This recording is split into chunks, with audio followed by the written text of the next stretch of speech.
should be live. All right. Hi, Professor. Hi. Thank you for agreeing to meet with us and to pleasure. interview with us. And thanks for having us here in your office. So the first question we'd like to start off asking you is, we're wondering if you could talk about a little bit of what it was like growing up as a daughter of Chinese immigrants, particularly as we know that you grew up in New York City.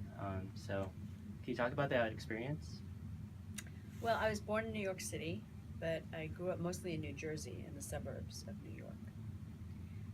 My parents are both doctors. They went to medical school in China, and they came to the United States after World War II in the late 1940s to do postgraduate work. My father was a resident, had a fellowship. And when the Chinese Revolution took place in 1949, they decided that they weren't going to go back to China. They had always intended to go back. They only saw coming here as part of their education, but they had planned to go back. So I think in that sense, they're like many immigrants who come to a new country and they imagine themselves going back home after they've made some money or acquired a degree or whatever. And but my parents did not go back because my mother's father was an official in the Kuomintang government, which had just been overthrown. What I only learned recently was that they were part of a large cohort of Chinese foreign students who were studying in the United States at the time of the revolution, who felt that, you know, some did go back and others did not want to go back. And they were called by the government and the media as the stranded Chinese students. And the US government gave them all green cards.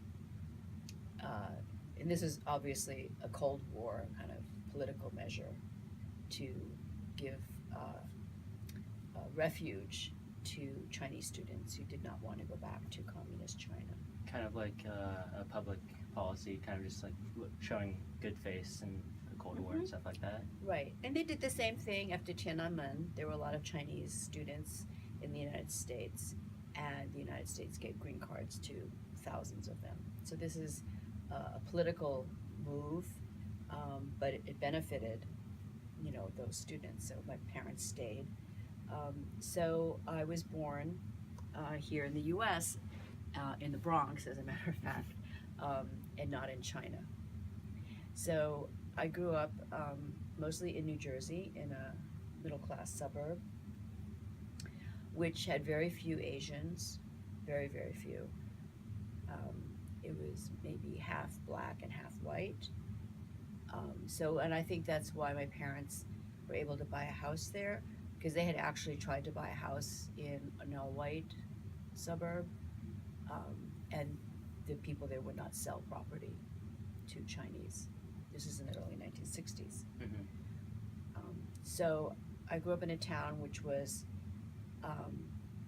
racially mixed, but without Asians. It was blacks and whites.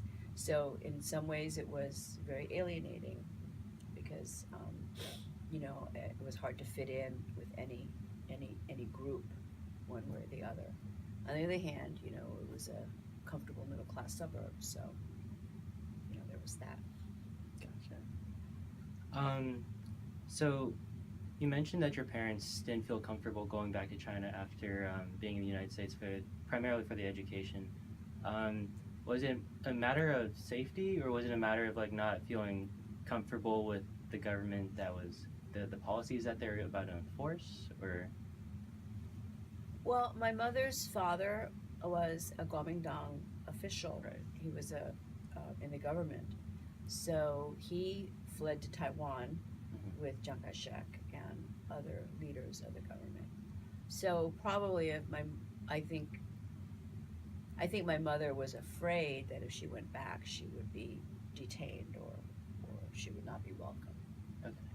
Yeah, my father did not come from a political family, and not all of my mother's family left either. I mean, she had other cousins and other people. So I still have relatives in China. I also have relatives in Taiwan. Gotcha. And speaking about the neighborhood in which you grew up in, you said it was pretty well racially mixed, but not necessarily with Asians in it. Do you think that particularly shaped how you grew up and what you decided to ultimately pursue as a career in terms of like pursuing social activism and immigration reform, or I guess, long story short, how do you think that the neighborhood you grew up in, other than feeling alienated at the time, shape where you ended up going direction-wise? Well, we're all shaped by our environment and our upbringing. Where we lived in this town, I mean, the town was mixed, but it was also segregated. So we lived in a white area of town.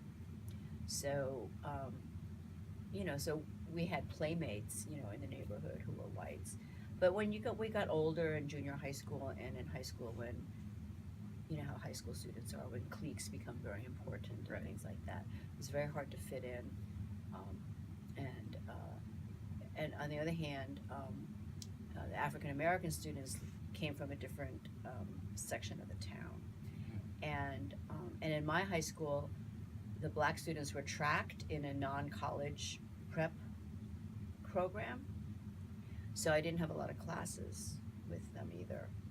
But this was a time of the civil rights movement and Vietnam War, so there was a lot of stuff in the air about social inequality, injustices.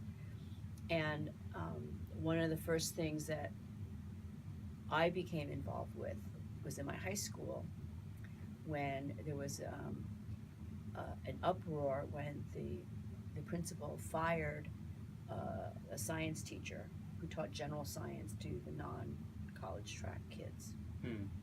His name was Mr. Nash. And the black students all protested against him being fired. And there was a hearing at the Board of Education. And I went down to that meeting because I thought, it was really unjust that they had track kids separately, that they didn't even have really the chance to prepare to go to college. Right. And that a beloved teacher of theirs was being fired. So that was my first protest, and I went to speak out at this meeting.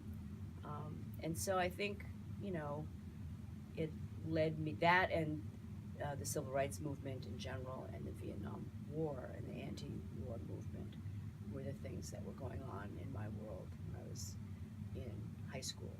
So those are the things that really influenced how I looked at the world. Okay. That when you became interested in what qualified as citizenship or immigration, when did that start becoming important to you? I think when I was young, when I was a high school student or a college student, I didn't have the conceptual tools to ask sophisticated questions like that. I just knew the system was really bad, that it was racist, that it oppressed people, it was sexist, women didn't have the same chances as men. Some of the same things we're talking about today were the things that we were talking about, 50 years ago. So, obviously, when we think of the civil rights movement, oftentimes we think of like African American civil rights, and then also women's rights in the same time period. Did you notice a lot of Asian Americans standing up for these rights? Can you talk a little bit about that? So I started to become active in New York Chinatown, and there were other young people, some students, college students, and others who were organizing around conditions that the immigrant community faced. So this is really when I began to understand the question of immigration and what immigrants face in a more all-rounded way. I mean, I knew my parents were immigrants, but they came from a more educated background. And so the other Chinese Americans that I knew were also very middle class. But when I moved to Chinatown and I started to educate myself about issues that people faced, then I could see in a much deeper kind of way about the kinds of obstacles that immigrants face in this country. So we were involved with things like, tenants issues, where landlords were not repairing the apartments of residents. There was an issue over the lack of Chinese-speaking staff at a hospital that served Chinatown on the Lower East Side of New York, and that actually led to the hospital hiring more Chinese as staff. So I got a job there Very cool. as a nurse's aide, and I worked there for several years. And that's when I also became interested in the labor movement in the union, because this was a New York City hospital, and all the workers there belonged to the union. Okay. So you mentioned that you worked in the hospital as a nurse. Did you ever As a nurse's aide. As a nurse's aide, and considering your parents' educational background and them coming over for graduate work, and also just speaking from personal experience in terms of my parents both being Chinese immigrants and kind of knowing their expectations about me, did you ever feel any pressure to maybe go towards the medical field? Or were your parents pretty supportive in terms of wanting to push more social activism and social rights? Well, I think I really tried my parents' patience during these years, because I had gone to college. I went to NYU, but I dropped out. I stopped. I didn't really see the point. I wasn't that interested in studying. So I think they didn't dare hope that I could become a doctor. They just wanted me to graduate from college. Gotcha.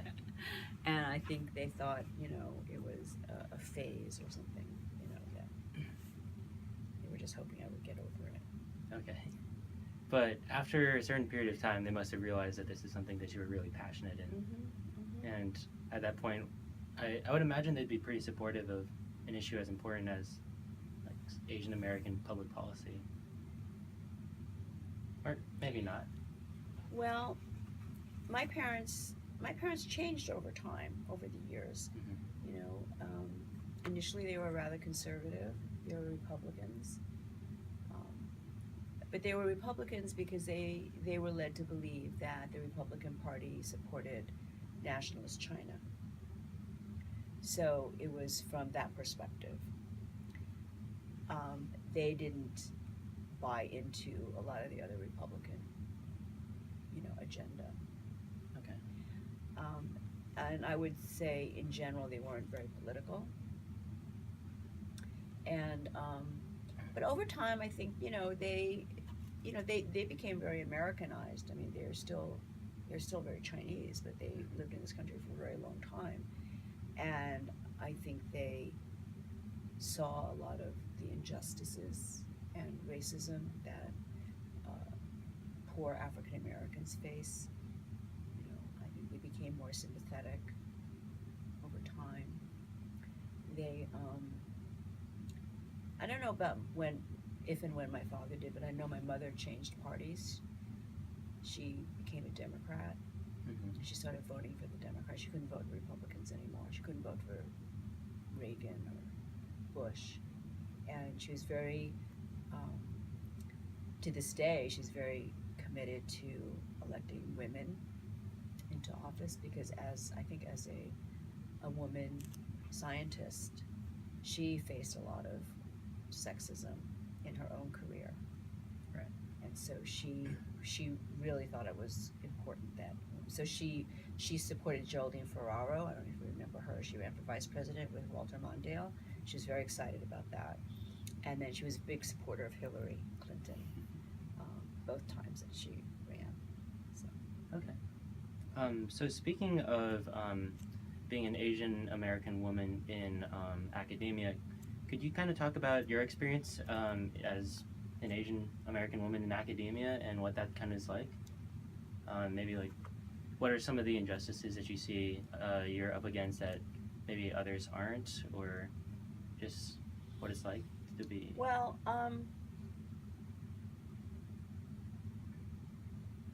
when you say Asian Americans in academia, it really depends on what field you're in. Mhm. So, but I think that stereotypes about Asians haunt all academics. So for Asians and Asian Americans who are in STEM fields, I think there's some, stereotypes that that's kind of what people do naturally or something. Right. And then for Asian Americans who are in the social sciences or the humanities, I think that there's a lot of just kind of assumptions that we can only offer knowledge about ourselves. So people assume I'm in Asian American studies, and they don't look at me the same way as they would. But I study 20th century American policy, legal policy, right? They would not a lot of people would not consider me a kind of legitimate historian of policy, right? Or the state, right? Or politics, right? There's certain like big categories of knowledge and teaching that are kind of presumed to be the province of white people. Right. And then people of color, well, we need them to teach about their own people so that students can relate, have something, on the table for them. But it's, but I will say, so I think those are very common views throughout universities. And, for example, like how many African Americans do we see who teach classics, right? Or German literature. Actually, there are some, right? But there's a lot of bias in terms of law. Are they really qualified to do that? So I think there's still a lot of racism in the academy, which basically says, well, white people can learn anything and teach anything, and people of color can really only good to teach about themselves. But I will say that at my university, I think that my department has been very positive around that. I teach classes in 20th century U.S. history. I teach graduate historiography classes. I teach, I can teach anything I want, but I'm not limited to teaching Asian American studies, right, or immigration history. So I think my experience might be unusual in that regard. I've heard the term bamboo ceiling applied to Asian American women, especially in the hard sciences. You mentioned your mother was a scientist. Would you say that you or your mother have experienced such a thing, or did she share any of her experiences in the workplace as you were maturing into an adult?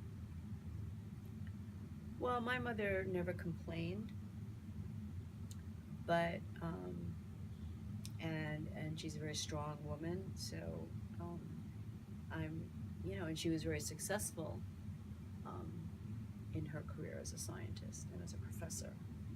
But she is very aware of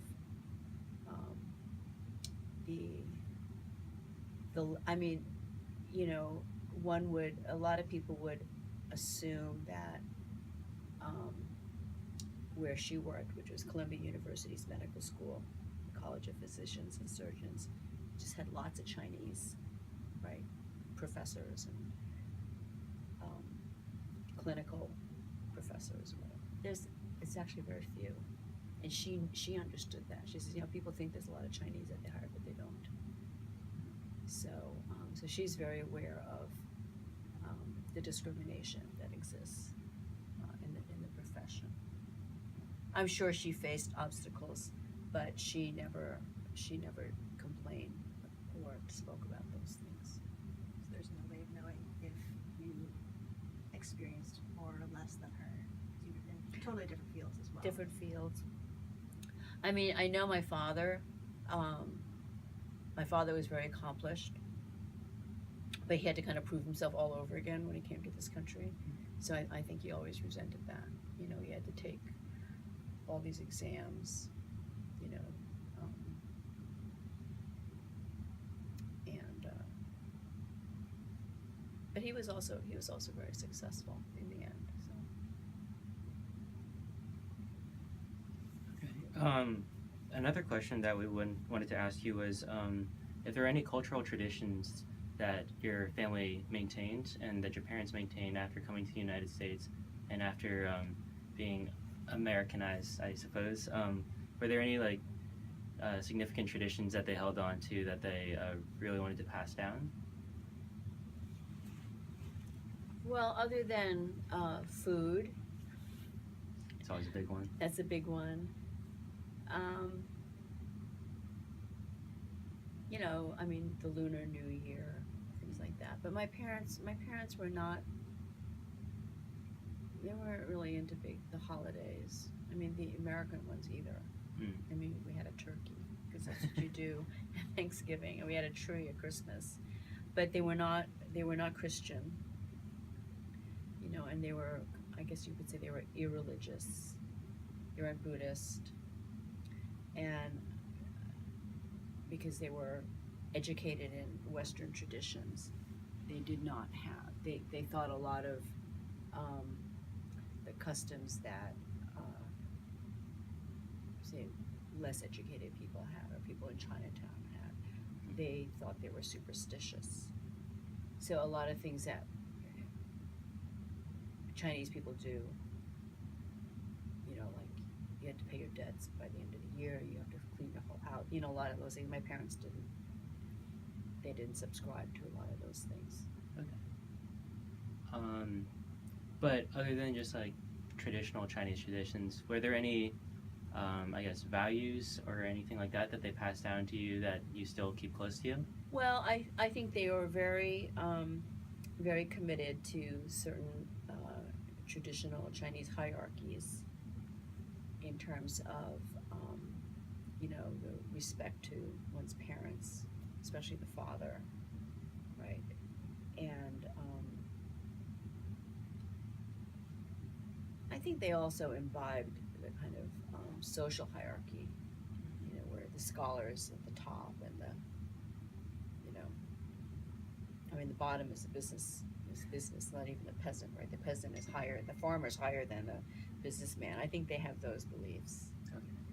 So, I don't know, they might have rubbed off on me some, but I wouldn't describe the world that way. Okay. And the last topic that I wanted to go over is, so you talked about there was your first protest in high school with Professor Nash. And then, but were there any other significant parts in your life that really motivated you to pursue the career, looking at immigration and citizenship and nationalism? Well, I think, if anything, motivated me towards progressive and radical politics, it was the Vietnam War. And so that there's not a straight line from that to my interest in immigration, but there is a line, there is a path, because it was through protesting and understanding the war that I understood what imperialism is, and what U.S. power does around the world to other peoples to keep its power, what it means to behave as a superpower to the detriment of the world's people. So I think that overarching power dynamic is what I learned as a student by living through the experience of the war in the late 60s and early 70s.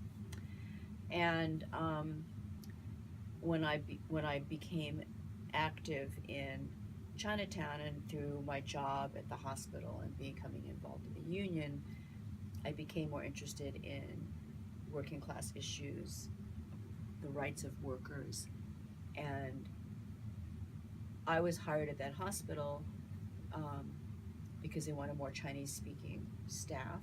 But it was not just my work with the patients, but there were other Chinese workers that were my co-workers, right, as well as blacks and whites and Latinos. I mean, the workforce was very mixed. Right. So that was a very interesting time because I think everybody working together, even though people had different jobs, right? I mean, there's a hierarchy. There's doctors, nurses, and then there's the nurses' aides who clean the bedpans and, you know, stuff like that. But working in a diverse workforce, that was very educational for me, and I think for all of us who had to navigate differences and find common ground, especially around workplace issues and union issues. So I could see that a lot of the Chinese workers, my co-workers, were not as obviously outspoken as African American and Latino workers, but they would speak up too. And I think part of what was important in that time was bringing them into the activism of the union, right, as full members of the union. So later, when I went to work in labor education, a lot of the classes that the unions offered to the members were English classes, ESL classes. So that's when I became more interested in the conditions and the experiences of immigrant labor, right, of immigrant workers. Cool. Could you speak a little bit more about your experience with unions? Would you say that it's changed from then until now? Like, has the power of unions diminished? Their place in politics? And such? Well, definitely the power of unions has declined, and that's a direct result of anti-union policies that the government fosters so that businesses can more easily get rid of unions. I would say that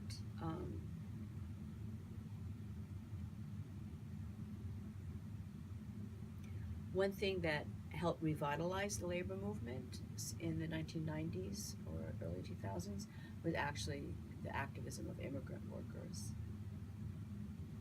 The organized labor has traditionally been centered around white male industrial workers, right?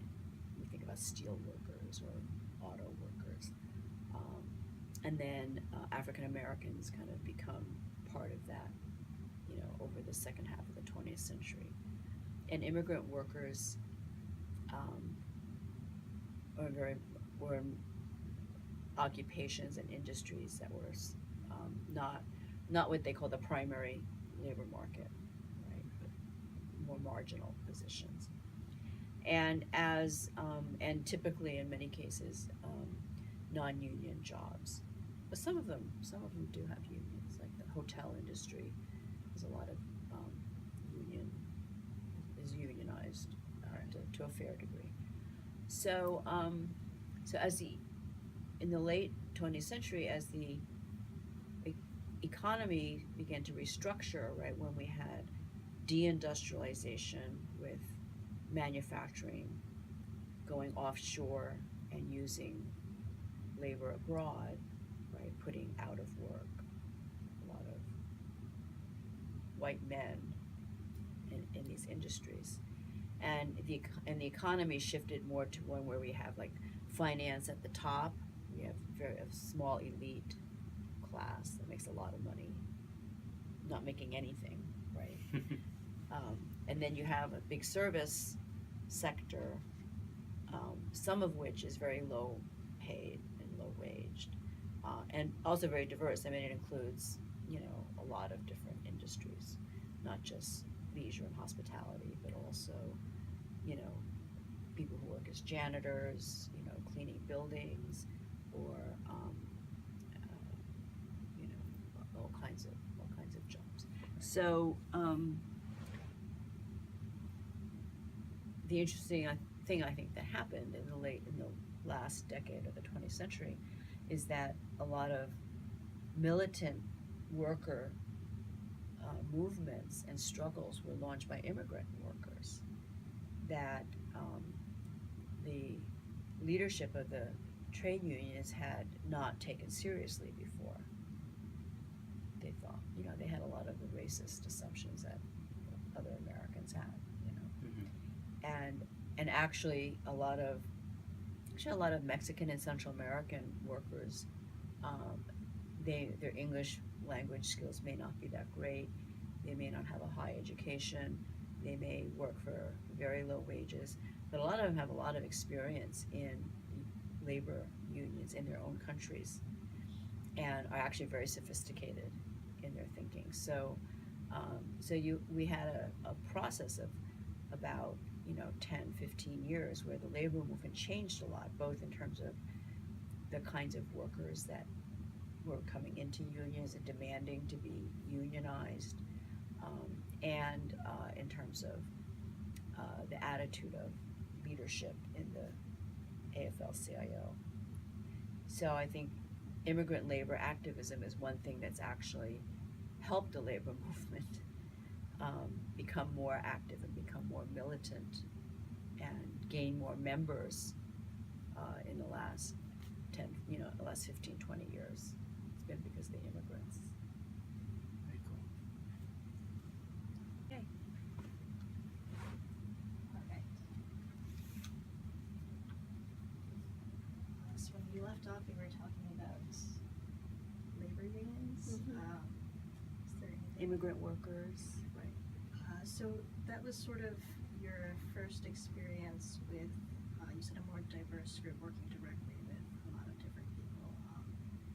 Do you have any anecdotes about if it was difficult or anything particularly interesting that you experienced? A lot of people meeting new experiences in the hospital system. I don't know, it was a long time ago. I don't have anything off the top of my head, sorry. We can move on to.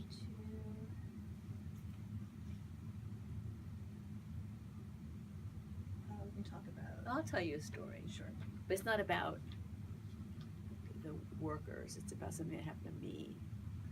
And I think it's relevant today because it's similar to the Me Too thing going around, although it's not exactly about it's not about sexual harassment. So I was a nurse's aide, and one day I was in they call the floor, right where the patients are, and a white doctor, a resident, wanted me to come over and translate for him to speak to a patient. So he says, "You come over here, Ching Chong Toyota, come over here, help me talk to this patient." And I was shocked. Nobody had talked to me like that since I was in the schoolyard, right, when kids would call names. It was the most unprofessional and humiliating thing. And it was in the open, like everybody heard it, and he thought it was funny, and I was so angry. So I reported him, and to my supervisor, my nursing supervisor, and he couldn't deny it because it was done basically in public, and he was shocked, and his supervisors, the other doctors, were shocked that this young Chinese, nobody, stood up to him. And then they sent his, the big shot doctors, they come to talk to me. And they said, what he did was really wrong, but, he was just trying to make a joke. But yes, it was wrong. But if you pursue your complaint against him, it will go into his file and it will ruin his career. So, right, this is the kind of thing we hear about today, right? It's like not new about people who abuse their positions, who use their positions of power over others to act in racist or sexist ways. And they think they can get away with it, and then they put pressure on the person who calls them out. So it's like, do you want to be responsible for ruining this bright young doctor's career? He has a whole career in front of him, and you're going to ruin it. I was like, well, he shouldn't have said it then, So I thought long and hard about what to do, because I actually didn't want him to, I actually didn't want to ruin his career. I just wanted him to stop talking like that. Mm-hmm.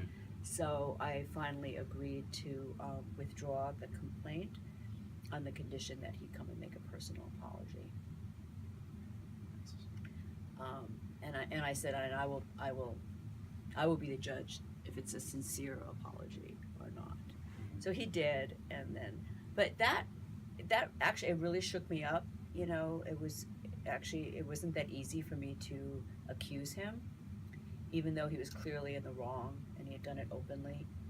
And then when they came back and put this heavy burden on my shoulder, right? Like if you pursue this, you know, he'll be ruined.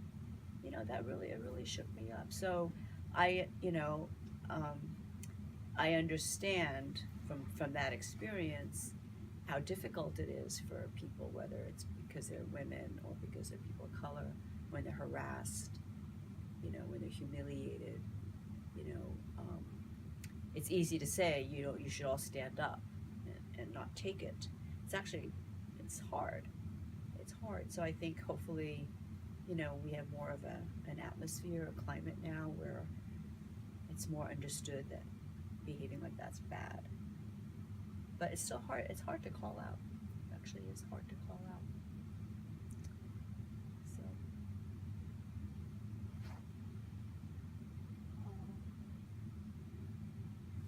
So if we can segue to your publications. Okay. You've written quite a lot of things. Your first book, Impossible Subjects, would you like to speak about your experiences with publishing it? With publishing it? Yeah, getting your first book out. Well, that book was based on my dissertation, and I revised it considerably. The dissertation ended in 1945, basically because I needed to finish. So I asked my supervisor, I said, can I just end here? And he goes, yeah, that's okay. Because I had intended the book to go all the way to the Hart-Celler Act of 1965. That was the original plan, to go from 1924 to 65 between these two big laws. But the dissertation ended with World War II. So when I was preparing it for publication, I knew I had to write that other half. So it took me several years. I had to do some more research, and I had to do a lot of new writing. So I was very lucky that the job I had at the University of Chicago was very supportive. You know, they really, you know, they want to make sure that their younger faculty have the time and the resources, you know, to write a good book. So, you know, in academia, you rise or fall on your first book. And so there's a lot of pressure, you know, there are a lot of expectations, and, you know, sometimes we feel it's a moving target, you know. But, you know, I had a lot of support, and I was lucky in writing that book because I had access to archival material that had not been looked at by any other scholars. All the INS files, not all of them, but the great bulk of INS files that I use. This is Immigration and Naturalization Service, what is now DHS. They were all their files up to 1959 were in a warehouse in Suitland, Maryland, in big cartons. And there's a wonderful woman who's an archivist at the immigration, named Marion. I'm blanking on the last name, but I'll remember it. And she was a PhD in history, and she had this job working for the INS library and the archives, and she had started to slowly go through these boxes in the warehouse. I mean, there's hundreds of boxes, and I think she never got through half of them, but she started to write down what was in each box. And I said, I want to look at some of those boxes. I want to look at the files of the Border Patrol, you know, etc. And nobody had ever looked at them before, and they actually were just starting to have researchers come to them and say they want to see these things, but nobody had actually had permission to go fishing, what we call go fishing. Like you go through a box of documents and just to see what's there. So I went fishing in a lot of boxes. I spent a very long time there. So when you have material that nobody else has looked at before, you have, you know, something very special to work with. So I was very lucky in that way. Your book received quite a lot of acclaim. Do you think that helped you with your next few publications, or do you think that it caused you to have like a goal that you had to surpass with each book? Pressure from yourself. Well, I suppose we always put pressure on ourselves to do well. You know, that's natural, I guess. The second book I wrote was very different kind of, it was a different kind of book. It was a microhistory. It was a story of one family over several generations. So it involved a lot of research and a lot of, not to mix metaphors, I wasn't fishing in boxes, I was digging in haystacks looking for needles, right? And so, so that was the challenge. Well, I had two challenges in that book. One was the research to actually find out things about this family that was not, you know, they're not like presidents or leaders who leave journals and diaries and papers and letters and things like that. They didn't have any of those things, but they had some unusual things that they left behind, like photo albums. So there was the research challenge, and then there was writing. It was a very different kind of writing than Impossible Subjects. When I wrote The Lucky Ones, I wanted it to be more like a, you know, microhistory and more of a narrative of a family that also told a deeper story about inclusion and exclusion being not successive steps that immigrants travel, like from being excluded and then they become included, but actually things that work together at the same time and go back and forth, but also actually are deeply intertwined.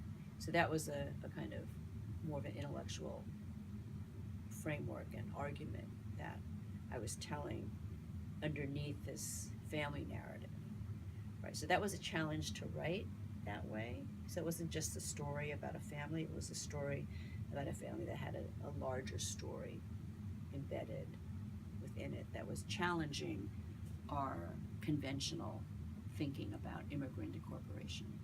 Right? So, so I think it was such a different kind of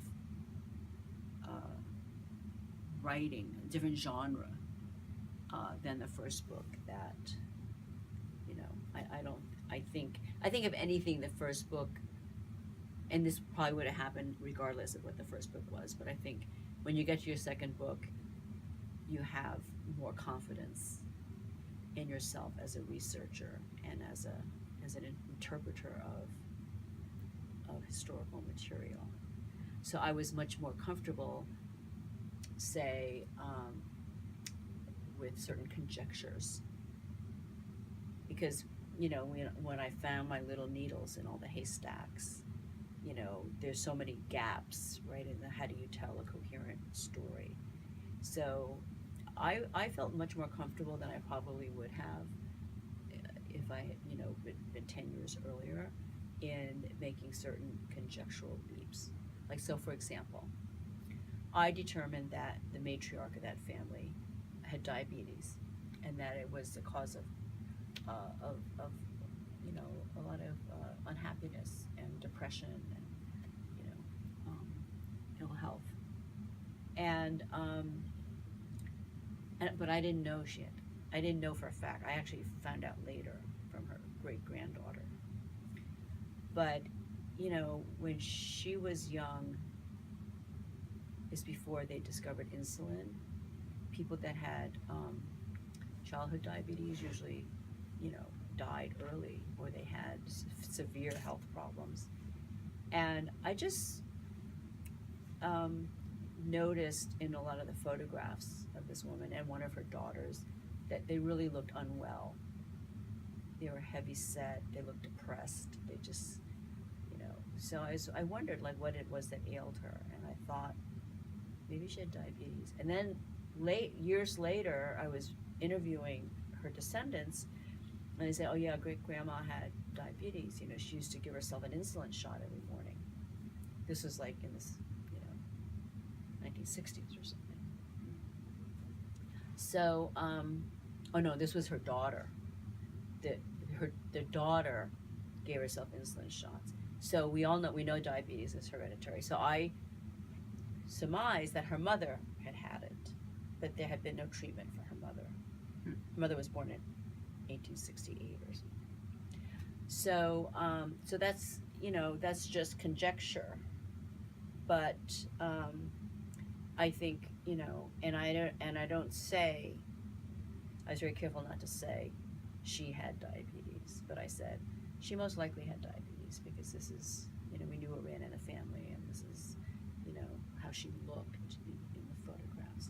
So that's just a little story, but I think, you know, when you are more experienced as a historian, you can trust your instincts a little better, you know, and you don't feel completely tied to exactly what, you know, you can fill in the blanks with a little more confidence. So I think that was the main difference. But in terms of the pressure that you're asking me about, I think it was not really, didn't operate in that way, other than the general pressure we all feel when you want to do a good job, because it was such a different genre of historical writing. We're sitting in your office in the Library of Congress, and you mentioned you were working on something. Could I ask what it is? I'm writing a book called The Chinese Question, and it's about how anti-Chinese politics became a global political discourse in the late 19th century.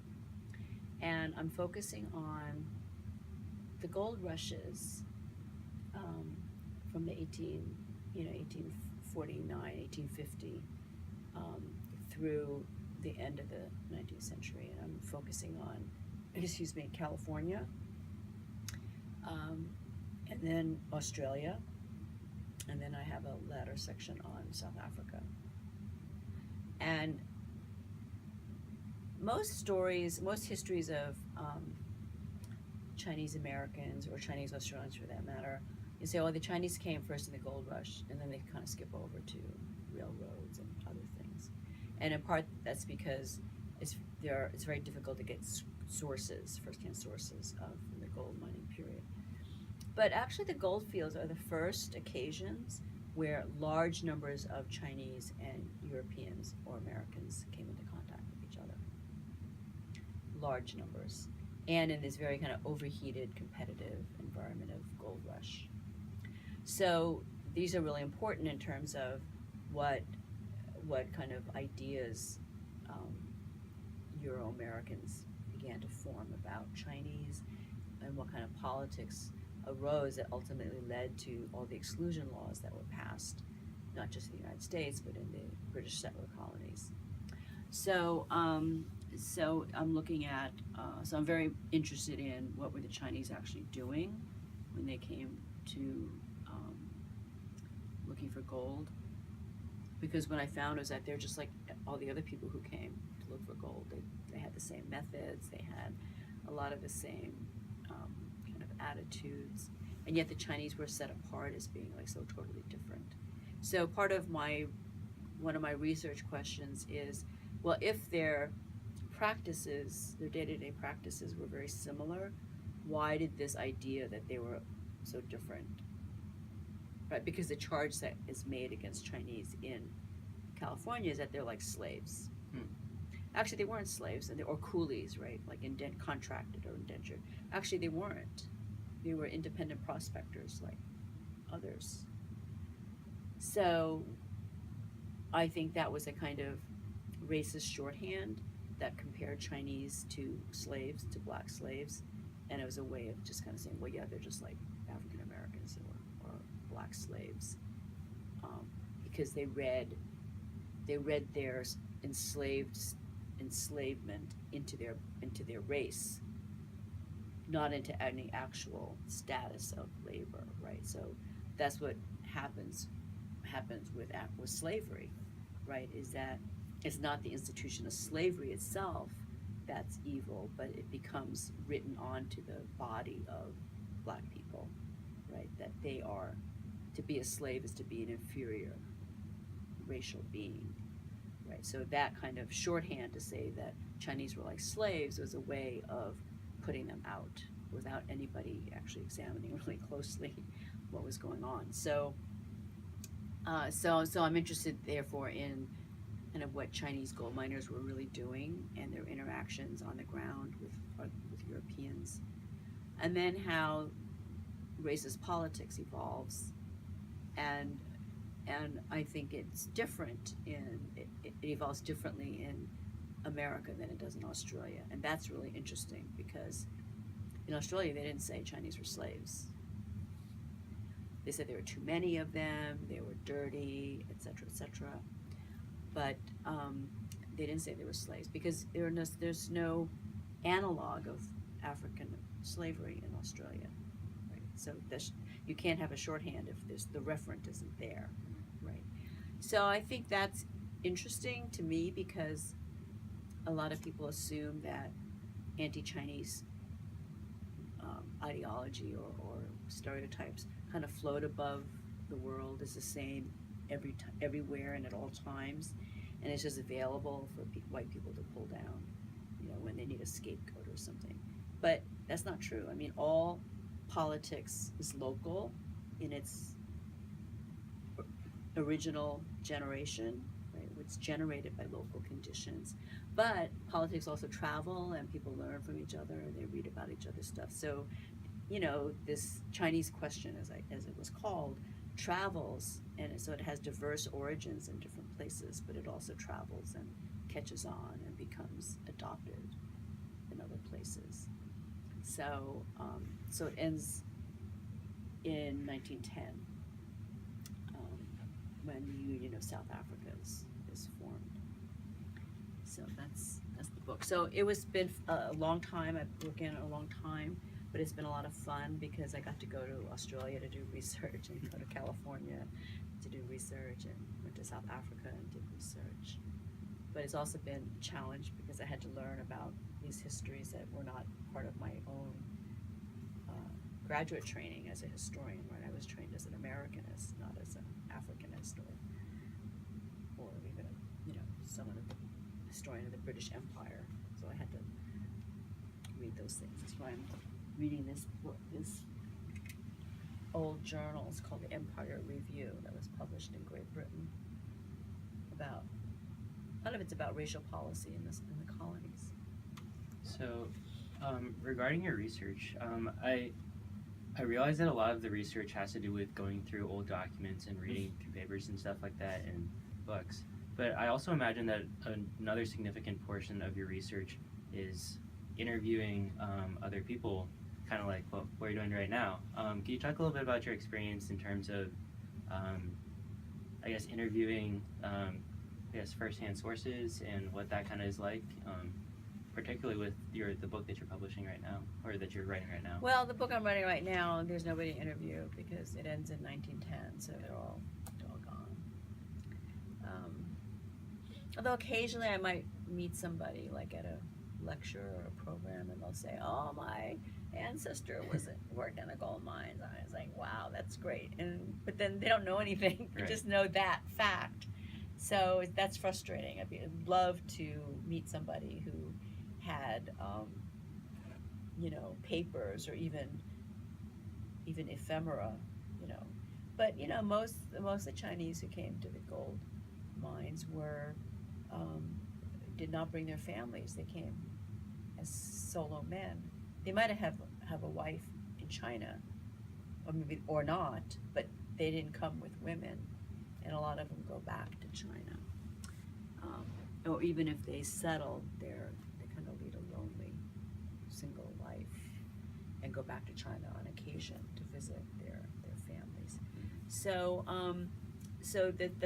that's also a reason why we don't have descendants, right?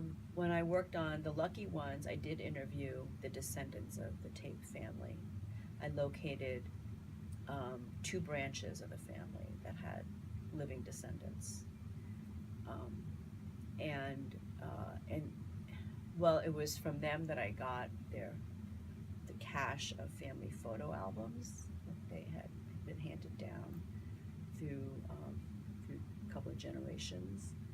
And they had a lot to offer, stories, some insights. But at another level, they also didn't know a lot of things. In some ways, I knew more from having read the documentary record. So they knew some really interesting things, but I also knew things that they didn't know. So that's interesting. Delving through all these personal narratives from 1910s and to 1950s, do you see there's obvious correlations about what's happening now with Middle Eastern descent folks. Is there any perspective that you think that you have from immersing yourself in those narratives that you'd share with us?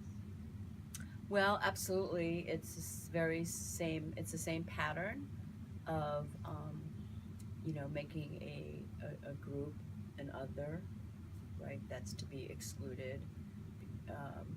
And, just as they said, the Chinese were a slave race, right? We hear things today about Muslims that are just as horrible, right? Donald Trump said, Islam hates us. It's a hateful religion. Islam hates us. And it's a crazy thing to say, but it's so damaging, right, to what people think about Muslims. So there's that, which I think a lot of people understand. But what I want to say is that what's a lot of people don't see is that there is a direct legal connection between Chinese exclusion and the Muslim ban. So Chinese exclusion, was the first immigration law passed, right, in the 1880s that banned Chinese from entering the country just because they were Chinese. And the Chinese protested that. They sued in court, and the Supreme Court ruled that Congress had the absolute authority to exclude anybody it wanted on grounds of national security. So that idea that all immigrants are potential agents of foreign powers, or are actually agents of foreign powers, even if there isn't a war going on, is what gives the federal government the almost unchecked authority over immigrants. So immigrants don't have any rights, like in deportation proceedings or in matters of entry, right? And so that rationale that justifies what's called the plenary power, meaning the absolute power of the federal government over immigration, based on immigration being inherently a matter of national security, is what Chinese exclusion gave us, and is what is invoked in the Muslim travel bans. That is the argument of the government, that it is within his powers, because of national security, to do that. So there's a direct line between Chinese exclusion and the Muslim bans. And that reasoning still holds. And if you think about it, immigrants mostly are economic actors, right? They move to improve their own situation or their family situation. Those people who move for political reasons are usually fleeing something, not carrying the interests of a foreign government. They're usually fleeing a foreign government that's been bad to them. So this idea that all immigrants are agents or potential agents of foreign powers is, it's easily invoked when there's a war, right? Like with Japanese Americans, and again with Arabs and Muslims, right? We have a war against Japan, we have a war against terror. But even then, most Japanese Americans overwhelmingly said they were loyal to the United States. But there's this racism that says that, what they said during World War II was a Jap is a Jap. And we can't separate the goats from the sheep. We can't tell who's loyal and who's not. They're all probably disloyal because they're Japanese, right? That's the same logic we have with the Muslim ban, that all Muslims are suspect. So it's very sad that these things keep repeating themselves. Just the target, the group changes. Not to end on a downer note, but But we will. do you see any particular implications or ramifications for this administration's immigration policies with the RAISE Act, that test that they're saying that they'll allow immigrants in, but when American citizens take the test, like 2% of them can pass the test. The travel ban, the situation with the Dreamers. Well, actually, the Muslim ban, the court challenges against it have been very interesting because it is the first time that the courts have actually said that this absolute authority of the government based on national security is not unlimited. They're saying if it's based on animus, religious animus or racial animus, and that if there's invidious discrimination, that's important, that they can look at that. They've never said that before. So it's not so much the administration, it's more that the courts, I think, because the administration has been so, in some ways, so outrageous in the claims that the president has made, right? It's kind of forced the judges to say, well, wait a minute, So we'll see. I mean, DACA is in some ways more difficult for the courts to adjudicate because it was an executive order to begin with. And deportations have always had wide latitude. The government's always had wide latitude in deportations. So we'll have to see. But some of what they want to do in immigration enforcement, I think, will not withstand constitutional scrutiny. For example, they want to extend what's called expedited removal to any place anywhere in the interior of the country. So right now, they have a practice called expedited removal. If you're picked up within 100 miles of the border and you've been here less than 2 weeks, they can turn you around and deport you without a hearing. It's expedited, right? No hearing, done in less than 48 hours. Okay, so if they try to practice that in the interior, like say, in Chicago or even Los Angeles, okay, so once you get away from the border, most immigrants have actually been here for 5 years or more. And there is a law that says if you've been here for more than 2 years, you are entitled to a hearing. So if they're going to go on an expedited removal kit in the interior, and somebody says, a lot of people are doing these know your rights trainings, right? So if the immigrant says, you can't just throw me out, I am entitled to a hearing, I've lived here for more than 2 years, what's going to happen? That's really interesting, right? How do you prove you've been here for 2 years? So I know immigrants who are like carrying around with them like their rent receipts and their children's, school records to show that they have residence. But there's no list in the DHS website that says this is a list of, acceptable documents that you can prove your I mean, it's all so vague, right? So I think that this could very well be challenged as Fourth Amendment violation. But we'll see. I mean, they haven't actually done that yet, so we'll see. All right. For the last thing, roll it all the way back. Do you have any advice for future generations? You mentioned that you left school, you didn't really feel like it was doing much for you, but you still ended up heavily